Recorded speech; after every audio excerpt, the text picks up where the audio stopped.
to you real quick. You rolling yet? There's a reason for it. So, it's funny. I've known you a long time. I don't think people realize, the people that know us don't realize how far we go back, but it's like, Right. and I'm about to turn 50 this weekend. I realize, oh my God, dude, we have known each other a long time. I think it's 24 years. 24, 25 years. Really? Half our lives. Yeah, I think it may be even longer than that. I can't remember. Was I like 21 or 22? I can't remember. We feel the same. When were we in college? When was that class? I think that was 93, 92, 93. Right. Holy shit. That's just amazing. For the audience, those of you who don't know, this is Darren Magot. Darren is the portfolio manager of Ault Real Estate Partners, manages our business for Ault Real Estate Fund, and really someone who I tried to recruit for, probably 20 years, right? And then we went to school together.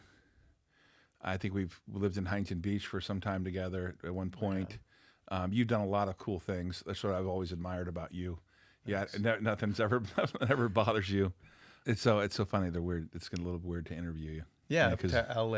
Yeah, we follow yeah, each it's a little other. weird. We've always tried to find a way to work together. Yeah, that's true. Yeah, and now you're on the board of Ault & Company, and you've really been like a rock for me a long time. It's a little sentimental, actually, as I turned 50. You've always been kind of this constant, which kind of plays into the real estate side of it. So I thought maybe we could talk about, since you're running the real estate portfolio, kind of talk about where you grew up. I know it's in San Diego.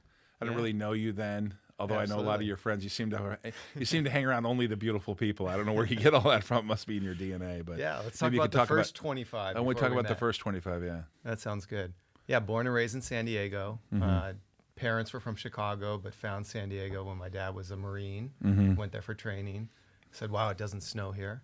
Let's move here." Right. I remember you telling me the story about your dad, how he used to get up in the morning and go ski in the. Can you talk about that story for real quick? Sure. Yeah. Once a week, he had a group of friends, and they had a ski boat. And rain or shine, they'd go do one lap around the bay, Mission Bay.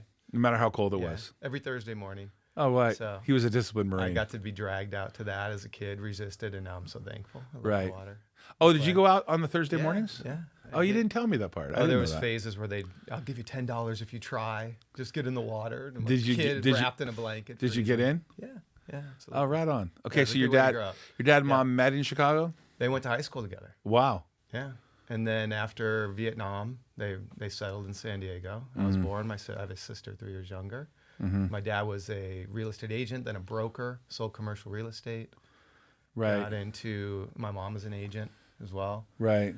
Got into the restaurant business and opened Farrell's Ice Cream Parlor. in Oh, yeah, Chula this is one of another story I love about your dad too. For those of you guys who are San Diego Charger fans, Darren's an avid Charger Bolt fan. But why don't you tell them about your relationship with the San Diego Chargers? Because people don't know this about you, which is really actually as soon as you tell everyone the story, they're going to go, "I know that really well," right? That's right. So my parents bought a second restaurant in University Town Center, and my dad had the opportunity to buy the cannon that they shoot off at the games. So he came home one day and he said, "I bought that Charger cannon so we can advertise our business. Every time it shoots off, there was a sign next to it that said Bodie's Boomtown Restaurant." Right. So what I loved about it is it came with 2 field level tickets to every game. So as a kid, I got to be down on the sidelines and see the Chargers back in Dan Fouts days when they were really good. Oh yeah. And occasionally I got to push the button to shoot the cannon. It was like Kellen Winslow. Oh yeah, Dan Fouts, Kellen Winslow. And was it Chuck Muncie there too? Yeah, John Joint. Yeah, JJ. JJ is Joyner. Yeah. That was like a Air Coryell, right? That's that was right. the great times for the Chargers. That was really fun. Yeah. I'm waiting for that to come back. And then your dad, he eventually sold that, right? Oh yeah. So in I think it was high school or college, he came home one day all excited saying, "We sold the cannon," because he had sold the restaurant, and he goes, "I doubled my money." I think he sold it for $4,000, and I was crushed. Like, what? Dad, you gave up Charger seats for $4,000, right? So my boys now are like, "Dad, can we try to find a way to buy the cannon back?" And it's probably a lot more money now. Well, now the Chargers own it. Yeah, there was a little window, an opportunity there that I wasn't aware of. But wow, great. Yeah. Wow. So your dad ran restaurants. He did that, but he always bought properties. And I remember he bought a duplex, and I was a young kid, and my sister and I had inherited money from a relative, I think $500 each. And my dad came to us and said, "Do you guys want to invest in this duplex? We need new carpet. And if you each put in $500, when we sell the property, you'll make some money." We didn't know how much. And so out of faith, we invested and we were excited and we fixed up the duplex and, we were in there as a family painting and doing all that kind of stuff. And then one day my dad came home and he said, all right, you guys go in your room for a minute. I got a surprise for you. And we came out of our room and in the living room, he had laid out in $1 bills all the money that we had made on the property since we'd sold it. That's awesome. I forget how much, but I remember my sister and I jumped and rolled around in the money and we were all excited. That's probably what made a big impression on you. Oh yeah. Yeah, Hooked that into young, real estate. right. And and then in high school, I remember, working on properties with my dad and we worked our way up to buy apartments and bought a shopping center in Ocean Beach, right on the ocean. Wow. With the family money. And Wow. it was a lot of flipping, churning. Sure. I'd meet people. We'd buy foreclosures, go on the county courthouse steps and Really? properties Wow. and check the title, make sure it was clean. Wow. My dad was also an appraiser, so I got to learn how to, Those are really back in the days where you properties. back in the days where you could do a lot in real estate. Right. Now they're all kind of restrictive on who can do what. Right. Appraisal can't be the buyer. Well, he shifted based on market opportunities and needs. Yeah, So he's a trying to little stay alive. industrious like yourself. Because I noticed your house in Huntington Beach, you must have got like what do they call that? Is it a green thumb or no? That's for the, whatever. Because your house is pretty nice. It looks like Well, I a did lot all of the that stuff tile you did and- yourself, yeah. right? You do that work to appreciate your 9-to-5 job. You realize Exactly. how hard that real labor is. Well, I guess it helps to be a little bit of a handyman when you're doing this real estate stuff. Well, it does, especially when working on apartments, multifamily. Right. You make sure you don't get taken advantage of. You really know what it's going to take. You know what type of material you want to use. Well, I want to go backwards for a second if we could. So I knew you in college. You were just getting married, and now you have 2 kids. One of them is at Texas Tech. That's right. The other one's about. Where do you think the youngest is going to go? He wants to be somewhere where it doesn't rain and it's near the ocean. So How convenient. he's very focused on his future. Right. You think your kids? You think your kids will want to get into real estate with you? I think so. Even I always taught him, get your money working for you. right. Don't work for your money. Leverage And they've time, kinda people, and seen money. that. Right. That's right. Right on. So That's see. So what brought you up from San Diego to Huntington Beach? So my first real job after college was working at Hoag Hospital, managing the housekeeping department. Oh yeah. So I managed 250, or helped to manage 250 employees, 3 shifts. Sure. I never knew Orange County existed, really. Really? I was such in a San Diego bubble. Right. It's Yeah, an I love it iconic there. place, the Hoag Hospital. Both my kids were born there. Oh, it's great. Yeah, Yeah. my kids were born there too. So when I got to know you, though, you had done some pretty, and I really want people to know this about you. You've done some pretty entrepreneurial stuff. One of the things that I was the most fascinated with was, I can get to the furniture place, but you did a deal where you had a secret shopping company. That's right. I always thought that was the coolest thing. Can you talk about that a little bit? Because you Yeah, were absolutely. eventually like some of the biggest companies in America were using your service. Yeah. Yeah, I think I went through a phase where I was in the real estate business with the family for so long, and Right. I wanted to kind of make my own mark after college. I was a finance major. Right. And so I got that job managing people, and then I realized I want to make some more money. Right. So I started to shift into sales and connected with a friend, and we started a business doing mystery shopping. So evaluating customer service. Right. We worked with all the 76 gas stations on the West Coast. We worked with Krispy Kreme donuts. I remember you used to go into Krispy Kreme donuts and you like make sure the bathroom was a certain way and you'd order certain donuts That's and right. mark it all down, etc. Yeah, and our unique spin was that we would take pictures. And at that time, the mystery shop industry was just on faith and people writing reports. And Oh, so right. managers were always like, that wasn't my location or that's not the case. But we actually took pictures while we were there when we could. Yeah, you guys were the first people incorporating digital. I remember that. That's Where you're right. taking pictures and showing Yeah, what, give what us you were an doing, etc. Yeah, so Circle K, 76, Krispy Right. Kreme, McDonald's. Yeah, I think it's relevant for people. That how is that relevant to real estate? But I think when people understand that what we do is multifamily apartment buildings, the idea that you can provide a level of service to the tenants and make sure that the occupancy is there, that you hire managers and management companies that give the level of service. That's one of the things that I think has always been pretty unique about you, because you did the mystery shopping thing, and then eventually I remember you were going after a big account, Google, for a long time. Can you talk about how you got into the management of the survey business? A lot of digital product for you, right? Yeah, so the surveying went to online. People used to call and ask you questions on your phone at home and with a no-call list. It really shifted to online. So a lot of companies would build databases of online people that would agree to do surveys. And so I work with companies that would do those types of surveys. So whether it be Google or General Mills, Right. or a lot of the Hollywood companies, the entertainment business would have trailer tests that they want to try before they launch a new film. And that even shifted into mobile. So you could geofence locations, and when people walk into a Target, you could send them a survey and ask them if they want to participate and have them go find a product. Yeah, I remember you would have this thing on mobile you guys had where you were asked to do certain tasks, right? Right. On Yeah, mobile. that's right. And then you would pay like this sort of a gig economy, right? Yeah. It was kind of early gig economy stuff, right? Yeah, Before Uber. Like when was the time frame for that? Because I remember when I heard it from you and you're like, yeah, we're doing this great thing where we're delivering digitally tasks to your phone. And if you could do the task, we'll pay you. And I'm thinking, it was a little ahead of your About time. 10 You years always, ago. right. You were always a little ahead of your time with this stuff. That was fun. Yeah, that was a really Interesting. Can you talk about what you were doing there? Because I thought that I think that you have a pretty diverse background. Because we are doing real estate sort of in the digital world now. We're taking investors digitally. We're providing sort of an online experience for you to own these apartment buildings. Maybe you don't ever see them. Yeah. And I know conceptually that seems like it's common now, but some of the stuff you did digitally wasn't common at the time. So can you talk about when I remember I was like Walmart or something where you had like an app and you could walk in and you had tasks to do. Yeah, absolutely. For Walmart effectively. Yeah, so you would download an app, and then when you walk into a location where one of our customers had products, it would trigger a request, like almost like a text. Say, we notice you're in Walmart, you want to go find the Chex Mix and video it. And like, where is it placed on the shelf? And was it easy to find? And is there anything we could do better? That type of thing. And are you willing to buy the product, go home and try it, especially on new products? I consider that ridiculously fascinating to me. Yeah. I remember at the time seeing it going, so I'm going to walk into a place, I'm going to be, you had to sign up to be like, because you were paying those people, right? Yeah, they get paid a small fee. But you were or paying. they get reimbursed for their purchase. Oh, Different really? Incentives. Right.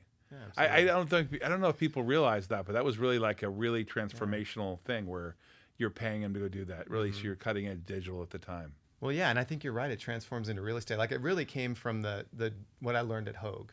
You know, they have a high level of, not many people know Hogue, but they have a high standard for cleanliness. So I was trained on how to train people how to clean a room. You know, start with the vents and work the way down. So Really? it created an eye for attention to detail. Wow. And really customer satisfaction, I think. And I do see that playing over in the multifamily, because you want tenants that are happy. You want facilities that are clean and beautiful and have the right, look and feel to them. And then you want a resource for them to be able to share feedback so you can continue to improve. So as you transition, I can't remember the story because you were like in the digital space, you transitioned in, and your wife and you decided, hey, I want to open up. This is, I think, probably one of the coolest things ever. Yeah. Another kind of, you were in the analog world a little bit here, but you decided you were going to open up a store in I think it was in Marina Del Rey, right? It was. Right. Yeah. And of course, I ended up becoming a customer of yours because it was such great stuff. Yeah, the but furniture store. maybe you could just talk about it. I didn't realize how big that space was, but you were once again geo-targeting advertising. So could you talk about what you were doing in the furniture space? Yeah, absolutely. So when we had kids, my wife was a stay-at-home mom, and she loved that. We felt that was important. But then, as you know, when kids get to be a certain age, she started saying, I need something to stimulate me beyond these kids. And they're in school most of the day. And so we found an opportunity really modeled after some other concepts we saw, and we opened a location, which was a no-frills warehouse in Marina Del Rey. Right. Where you could go in and we purchased floor samples of different furniture, and we found local manufacturers that would replicate. I remember you telling me this, and I'm thinking, Darren, you're insane, because you're saying like our hours are only going to be from like. It was 10 to 2. 10 to 2. I'm like, hey, Darren, how are you going to sell anything? It was Wednesday through Sunday. Right. From He's 10 like, to 2. so you're only open Wednesday to Sunday for 4 hours. And I was like, how are you going to do any business? It was great. It added to that mystique. People are like, you really have to work to get a discount, but you'd save 50% off what you pay at Pottery Barn, Crate and Barrel, Z Gallery. Right. And then you actually had more flexibility to pick more fabrics. And it was great for us because people would place an order and then we'd place the order. We didn't have to have inventory. Right. So it was kind of cutting edge then again too. Well. Talk about what you were doing, because you used to say to me, I knew exactly how I could market and what I get back in return. Yeah. So my wife, she was great at the people things, and she had the creative side, and I was the guy moving furniture. Right. In fact, we worked together for just 1 year because it was really her thing. Right. She got it up and going, and then I'd shifted jobs, and we went and worked together. And so I always handled all the accounting, the keeping side of it, and the marketing. And so we would do mailers. We'd buy lists of people that we wanted to target, and we'd do mailers. And I knew if I spent $10,000 in mailers, I'd get $30,000 in business. And it became like an equal trade-off. And we could just shift that depending on. So you knew your Where we wanted to you knew grow. your ROI pretty well. It was fun. Because I remember you enjoyed said, it. like, I know exactly what I'm going to target. I know what weekend I'm going to do a certain amount of business. You could really kind of, that was really. Yeah, it took a while to dial in. We had the business for almost 6 years. Is that true? Yeah. I didn't know that. Wow. Yeah. Yeah, it's funny. My daughter's 21 now. My son's 20 at UCLA. We bought furniture from you that we had kept from them, and then went down to our other kids. It was great stuff. It was really remarkable. You've done it. You had bunk beds. Yeah. That's right. Your wife was a hard worker. So we transitioned into this next part. I find a little fascinating with you is that you did a few sort of Silicon Valley startup businesses, right? You were part of these startups in the survey business. Yeah. So I thought maybe you could talk about them being sold and how, because you never seemed to bother you. You go back to a startup. How many of those startups you were part of were sold to other people? Yeah, that was an interesting space. Online research. Right, because you had been part of like these tech startups, and then they were sold within like the first 24 to 36. It seemed like that, or am I wrong about that? No, they'd move pretty quickly. I mean, that's part of being ahead of the curve. You know, Right. I was lucky to partner with people that really were innovative and got in early with a couple companies, and they were gobbled up by larger research companies that didn't have those abilities, those services. But in that space, you were pretty much in demand. And then I said to you, are we caught up to where I said to you, like, hey, I want you to come. You got a lot of real estate experience. Come join me on the real estate side. Yeah, I think is that there. where are we there now? Yeah, I was shifting from one company to another. Or actually, one company had been sold, and I thought of leaving, and we talked, and you were creating the real estate fund, and That's right. And you had a personal issue with your wife, and you had worked kind of through that. She passed away. We all loved her. My wife loved her. She was great. And and you had two young boys, and so you decided, hey, I'm going to be single for a long time. You're still single. Raising your boys, which you've done a great job. One's now at Texas Tech.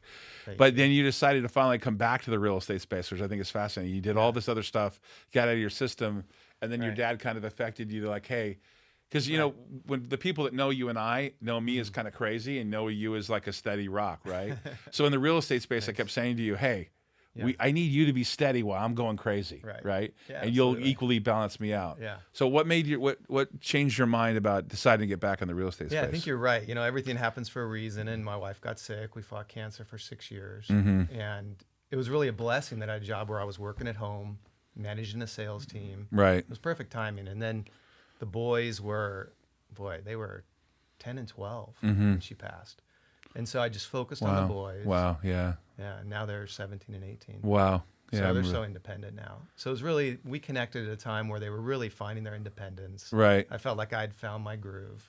And I'd learned from working with my family in real estate that, my dad said the biggest mistake he ever made was selling these properties. Right. So we'd flip them, we'd make 20, 30,000 on a property, and then you just miss the opportunity of appreciation. Right. So, when we got together, we said, let's buy things, let's find ways to hold them. Right. You're successful in real estate if you can, survive a few cycles. Right. And if you do, then you're golden. So I don't know if people know about this, about Ault Real Estate Partners and what we're doing together. I sort of started off in the space when I first went to work at Dean Witter. I ran Syndicate on the West Coast for a part of the West Coast, and I was involved in Irvine apartment communities and a bunch of other stuff. And you were actually an investor with me at the time. Yeah. But one of the things that you and I decided together was that we knew that the space of rental, sort of the middle market space, there was always going to be a need for the middle market space. People, even in the worst economies, the last thing they didn't pay was their rent, right? That's right. And that we would try to identify properties. Talk about the off-market stuff, because you're doing a lot of stuff with some. I mean, I don't know. People don't know this about you, but we're doing a lot of stuff with some pretty connected people in the real estate space in Southern California. We're focusing on Nevada, Arizona, and Southern California. But talk about the off-market stuff that you like to look at. I mean, that's the key. It's a competitive space. There's a lot of people in it. There's a lot of competition in REITs, buying up some great properties, and we're dealing with a lot of money. Right. So they have power. So we have to be creative, and we learn from fixing properties. You work with people you trust, you can count on. Right. And so we seek out those type of people. They bring us properties that are not yet to market. We can evaluate those and see if they're the right investment for our investors. Some people, when we talk about real estate, and we'll get into like the nitty gritty now, some people What do you think about the? I mean, taxes are high in California. You know that I'm like a little frustrated. Sure. Part of me wants to move out. Right. Yeah, but you know, the lure of being in California and growing up here most of my life. It's a tough decision. What do you think about the market though here? I mean, it is a competitive space. People want to live here. Yeah. And I've been hearing for 20, 30 years doom and gloom about the market, but it never seems to happen. What's Right. your philosophy on that? Well, you don't have to drive far to just see the developments that are going up. Right. I mean, I think there really is a shift. People are realizing that they can still create cash flow in this market, but you have to be more creative. And we Right. do that through marketing. We look for properties that have not yet hit the market. We look for people that potentially will have properties become available for us. There's definitely opportunity in California, in any state, really. Well, But we you have to work a little harder. We to have a find it. relationship with a pretty big lender.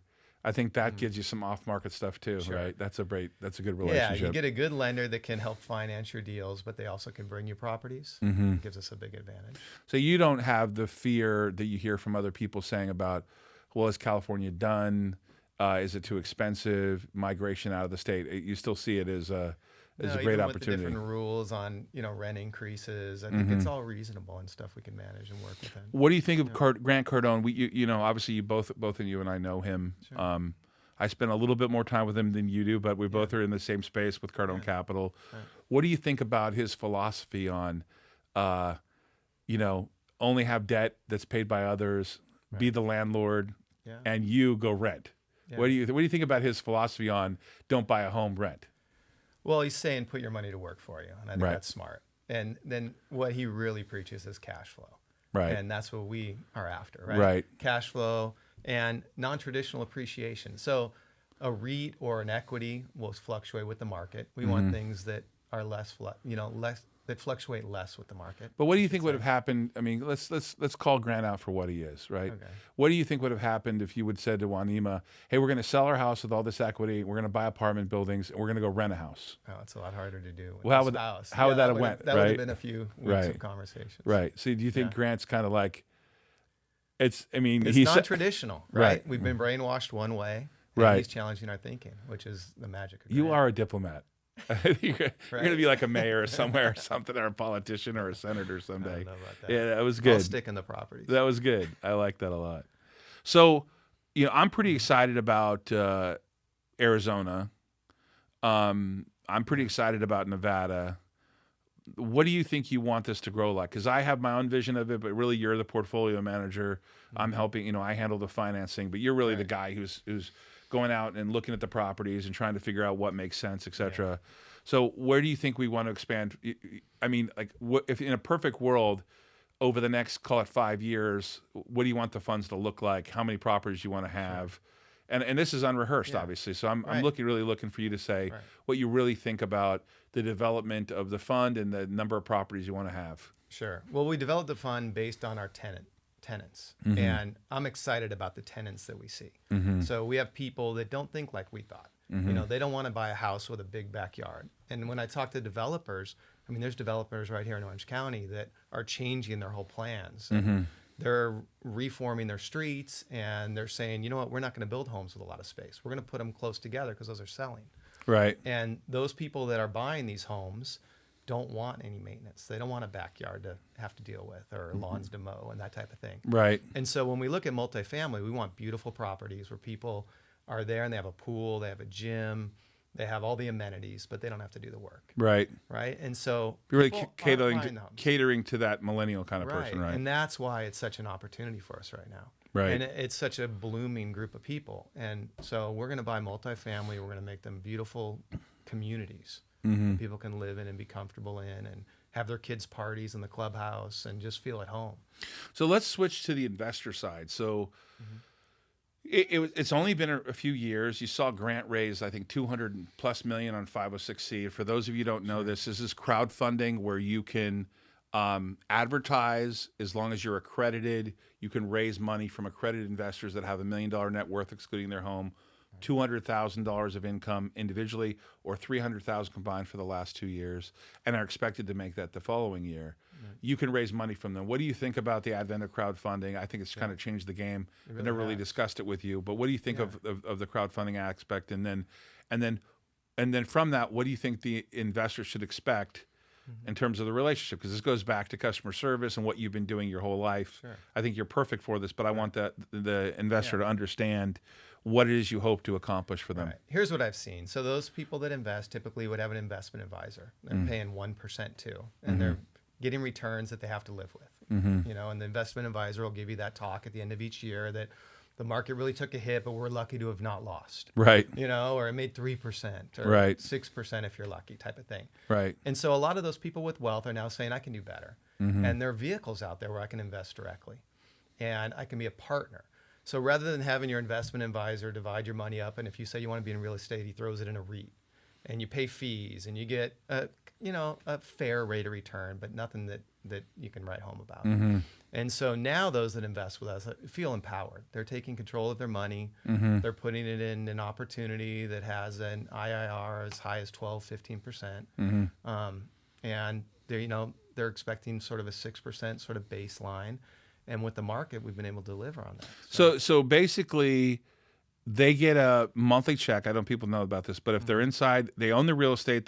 Their investment's backed by hard real estate, Right. ownership of real estate, Right. and they get a monthly check every single month. That's right. And that's something that That's rare. Yeah, right? the average REIT doesn't do. And they're a partner. They get a K1, not a 1099 at the end of the year. Right, and so that you pass all the tax benefits along to them, et cetera, et cetera. Which you don't get in a REIT. Right. And so personally as an investor, I've had money in REITs, and this is such a better advantage. Right. You know, you benefit from the taxes, you get the cash flow, and you get the appreciation. Right. And you maintain the property. Right. And the magic a little bit is that basically if they buy a property with us, and let's say 3 or 4 years from now, you've fixed the property up, you've got the rent stabilized, and you want to refinance out. Right. Even when you refinance out and return them their money, you're still leaving them as a partner. I think that people need to understand that's really the magic, right? Is that really is the that you leave as I've said in several seminars before, once they make an investment with us, even when we refinance them out, the property, they're still an investor with us for life unless we sell the property. That's Right. Yeah. And they're not doing the work. They're not doing the carpet and the painting and Right. that type of thing. So effectively, they're your partner. They're our partners, but they're not having to do the day-to-day work. Right. Right. So how often do you think you communicate with the investor? How readily available are they to find out what's going on, et cetera? Because I know that's a big part of what you like to do. Yeah, absolutely. I mean, that's the key is building relationships, winning together, and then buying another property together and growing. You know, and that's how we're going to grow is by treating those that invest with us as family and growing together and building the portfolio. So the only difference you're doing now between what your father was doing before is that you don't intend to flip the properties. That's right. Right. Yeah, So- we're going to do all we can to hold them. I mean, we'll sell them if it's a property we think that we made a bad decision on, but we won't be making those decisions. Hopefully not. Right. Right. So what's your kind of goal for the next 5 years? How many properties would you like to buy? What kind of money are you looking to raise in the real estate space? How big do you want the portfolio to grow over the next 5 years, 10 years? I know we both just turned 50. We think we got a lot of years ahead of us. Oh, absolutely. I know you're a lot healthier than me, but you know my point. I don't know. It's market dependent. I mean, we have a real opportunity. We're looking to expand into other states and grow based on market needs. And so we'll put up offers as we see the opportunities develop. It's hard to put a limit on it, or an estimate. But we're going to grow at a pace that we can manage, and we can ensure that we're going to deliver at a right rate of return. Right. And we're in it for the long run. So if someone wants to talk to you about the property, how do you communicate with them? Do you do some of the calls yourself? Absolutely. What do you think the best way for someone who wants to is interested? I know you and I went on an appointment the other day. We got a guy who was putting I think $2 or $2.5 million in. That was kind of a one-on-one. Sure. I don't think people know that you really like to try to talk to them one-on-one and be available to them. Yeah. And you do have a staff. But what should someone expect, whether they put in $25,000 or whether they put in $2.5 million? What do you think they should expect from you? Well, I think that's why we're on the podcast today. We're talking about our accessibility. Sure. We want to be available, and we'll come sit on your couch and talk with you. We'll jump on a phone call. We're in Southern California, and you can visit us. And so you were born here, and you've been here for 50 years. Yeah. So really, kind of, this is your home. I went to school in Northern California. Yeah, you've been all over the place here, haven't you? Right. I think it's important that people understand how the real estate's financed. So let me give a description for everybody, and then we can kind of talk about this. So how it works now is you go identify a property, you purchase a property. Right.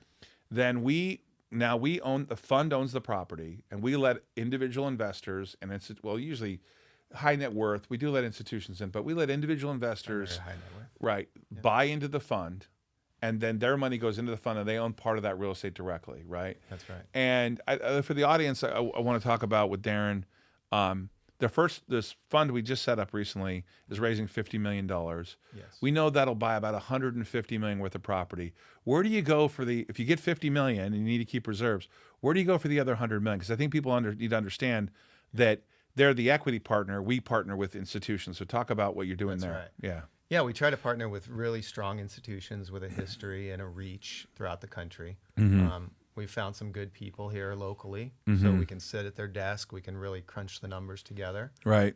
We can leverage tools we have to make sure that the property has the cash flow and the expectations that we want for the fund. Yeah, I noticed with one of them in particular, they really look into like, how do we plan on financing it? Does it pencil out? They're trying to help you pencil out a deal. Absolutely. Do you feel like that's more valuable, or do you like the institutions that are not involved with it as much? Because I know the one institution you use is like, when they identify sort of an off-market property for you, they come to you with like a nice package of why they'll finance it too. Yeah, So they that's almost pre-sell it to us. Right.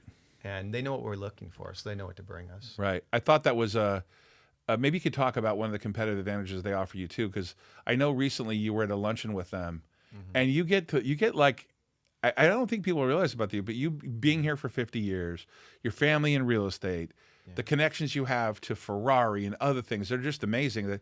That you're really kind of you stay below the radar yourself. I mean, you let me go out there, but you really are connected to a lot of people. I mean, you have friends of yours that have run multi-billion-dollar companies that have been your neighbors, and you just seem to have connections in healthcare, in biotech and stuff that I've just, Qualcomm, things I've never, even the other day I was with you and you're like, oh yeah, that's Tony Robbins' manager. I'm like, how do you know these people? So maybe, is it just that you get invited to these things because of you've been around for such a long period of time? What do you think why is it you think you have so many connections in the space? Because you really do. It's amazing. Thanks. There's some great people in this area. You know, when you're in Orange County and you interact with the different groups like Hoag Hospital, and Right. you go to different fundraisers and you get to, connect with people like that real estate event at Balboa Bay Club the other day. Right. And you'll find that there's people in the space that have been in the space forever, and they've done well in the space, and they want to help develop others. And so there really is a community of support and growth. I think they believe in abundance and that everyone can do well. And so we work together. So I want to transition from real estate just for a second. Another thing that people don't know about you, and that is you've really been instrumental with me in venture capital, even probably accidentally, right? But I founded Patient Safety with another group, and at that time you just wrote a check and said, "What are you doing? You're going to take sponges and you're going to put a scanner on them," and then boom, that company sold. Unfortunately, 9 years later, not right away, but 9 years later, it sold to Stryker for $120 million. And despite some of the, we've had some booms and busts, you and I, right? That's the nature of venture capital. Right. But 4 or 5 years ago, I wanted to start an Alzheimer's company because my father has it. My mother-in-law died from it. My grandparents died from it. That's right. And I just called you up on the phone, and you said, "Okay, I'll write a check." And $8,000 later, you and some other people have helped out. And now that company's doing a financing 4.5 years later with 2 drugs for $750 million, right? Right. And you have a stake in it. We all, you're part of Ault. You're on the board. Sure. What got you into VC? Because you've done so many VC deals with me. Is it? Well, do you think you're just really crazy? Speaking to how we connected, Right. So I remember meeting you at a break in college in one of our classes, Right. and just talking to you. And at the time, I think you were working with, was it Dean Witter? Oh yeah, we did a bunch Prudential? of IPOs, You had didn't we? IPOs. Yeah, that's right. And so after you explained what an IPO was, no, I'm Right. just kidding. That's funny.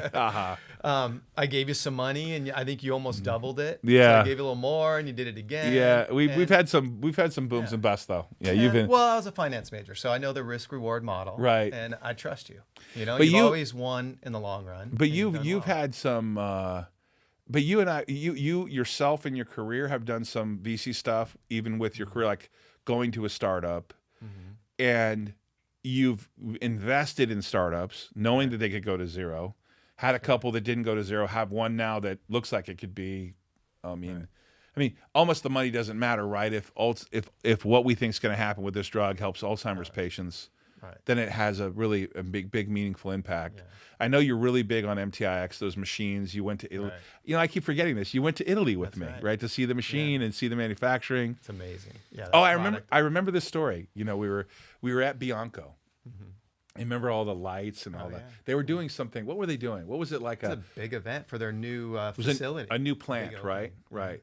And I was completely like taken aback, but I was like blown away. And I remember you leaning over and saying, "This is what you want to be like, don't you?" You remember that? That was great. Yeah. Absolutely. That was great. That organization, just all the CNC machines. Oh yeah, just that the was incredible. processes. Right. I was impressed. Right. You've been able to put yourself in these kind of positions before, right? Yeah. And even recently with, we both know that we have some stuff at Alzheimer's for Alzheimer's, but we have something developing for Parkinson's. Right. And that was another connection you had. You seem to fall, you and I seem to yin and yang, because that connection for Parkinson's, the facts is that a really good friend of yours, father-in-law, has Parkinson's. Right. And maybe you can kind of walk through that a little bit about how that developed into where he is now, because that is really kind of a game changer. Well, right? yeah, We got to be careful it's there. experiences like that touch us personally. Right? Sure. So, I think when people hear that we're looking for undervalued assets or innovative technology, you put that out there and it comes back to you. So, people reach out to us and say, "Oh, maybe there's an opportunity here." Mm-hmm. And like you said, a close family friend and someone that I love, his father-in-law had Parkinson's. Mm-hmm. And I know his father-in-law personally, and he's a Right. great guy. And it's just hard to see him struggle with that. And there was a device that made it a lot easier for him to deliver the drug that he was on. And he had incredible results and really put it in remission. And so it's an opportunity to look at that tool and say, is there a way to benefit more people with this? And bring that to market. they're using it under compassionate use. But what's interesting about you is that I'm kind of all over like this, and you're like this, and you stuck on me about this. Like, hey, you need to see this. And what's your cycle with me? Because it takes you some time to get me to do something, right? Well, so that's your the cycle beauty of knowing you for so long. How I long- know when to walk in your office and when to stay away. How long did it take you? Because I realize now I'm all hot about it. But you're like, I remember the other day, you're like, I've been telling you this for a year or something like It's been that. close to a year. Has it maybe. been close to a year? Yeah. So that seems That's to the be. nature of our business. It is right? the nature of our It business. takes time like with the MTIX machine, we see the potential there, and it's just so hard to get that to market. So Right. I'm excited about the financing around that. But you see yourself as I do these ventures capital things, and then the real estate is sort of your steady Eddie, because with the real estate stuff, you're this kind of non-emotional. What are the Well, real I know numbers? the real estate yeah, really well, Right. and it's exciting. right. You know?